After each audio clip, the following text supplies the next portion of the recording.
Hey, what's up guys? This is the Gyroor F1 Hoverboard. This is the off-road version, which I'm going to unbox and try it out, review it, let you guys know my opinion.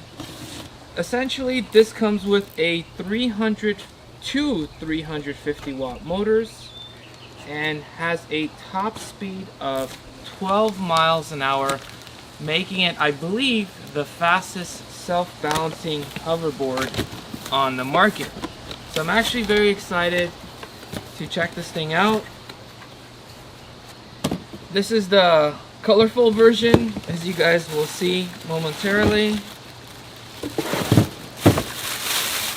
take this out. It is decently heavy. So it has a grip here, which is kind of nice. Let's see what else it comes with. So it comes with a carrying case, which is nice. You can put it in here, good to go there. It comes with the power adapter. It looks like a USB cable, but it's not, and it is 100 to 240 volts. And it comes with resetting, basically calibrating instructions, and a manual.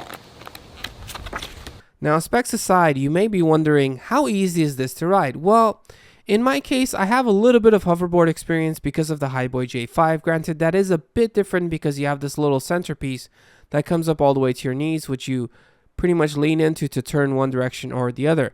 This one is a bit different because it's individually controlled. What I mean by that is if I'm trying to turn, I lean one foot forward and leave the other foot in a neutral position, or I lean it back to do more of a tank turn. And I reverse the directions to spin in the opposite direction. And then if you want to go forward, you kind of lean forward. And if you want to go back, you kind of lean back with both feet. So it is individually controlled. Now, when you're riding this thing, it does tend to make the F1 car engine noise. And then when you're slowing down, it makes the strong braking noise.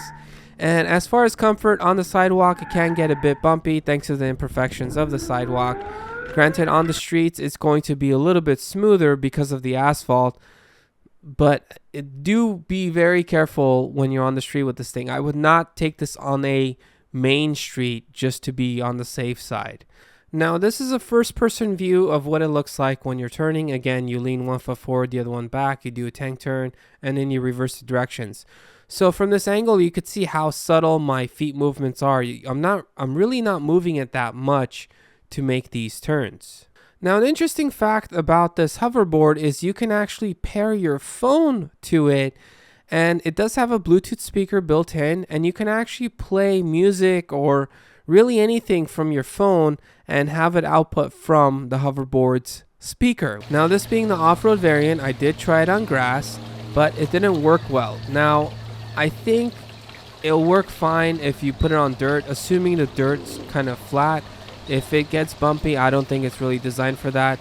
Granted, it does have plastic tires, so you don't really have to worry about getting flats. Looking at some use cases, I can see someone using this as a short commuter, assuming they're staying on the sidewalk and there's not too much foot traffic around, thanks to its portability, because it's typically fairly small for something that transports you. It has an easy to carry handle. It's not super heavy. It's decent, I should say. And, you could take the charger with you if you're going to your office, assuming you're allowed to do that. But it's easy to charge and stuff. Good to go there. But I think where this thing truly shines is it's a very fun toy. So if you have a nice path around you, want to take this thing for a spin, people are always looking. If they're close enough to me, they stop me and ask me, how does it work? Is it self-balancing? Is it easy to learn? Well, let's try to answer some of these questions. I mean, I've already answered the how does it work part. So is it self-balancing? Yes, it is, which does help make it easier to ride. And this is a difficult question to answer. How easy is it to ride? Well, that depends on the person. If you have any type of hoverboard experience, this will probably be cake for you, I would assume.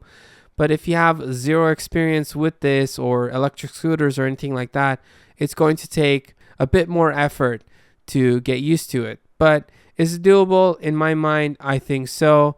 If you guys enjoyed this video, smash that subscribe button, and I'll catch you guys in the next one.